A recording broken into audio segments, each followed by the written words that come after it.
At 58%, final voter turnout for the 20th National Assembly election was the highest in 12 years. This was the first time Korea introduced early voting in a general election, and that may have played a role in boosting turnout. But turnout still fell slightly short of expectations. Kwon Jang-ho breaks down the numbers for us.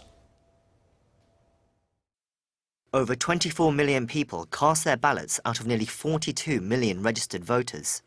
That came out to a preliminary turnout rate of 58%. Although that's below the 60% mark that many had hoped for, it was still the highest turnout in 12 years, surpassing the last general election in 2012 by almost 4 percentage points and the one before that in 2008 by almost 12. The province with the highest turnout rate was the traditionally liberal Jeollanam-do at over 63%, and the lowest rate was registered in the conservative stronghold of Daegu at less than 55%. The capital Seoul recorded a higher than average turnout at just under 60%.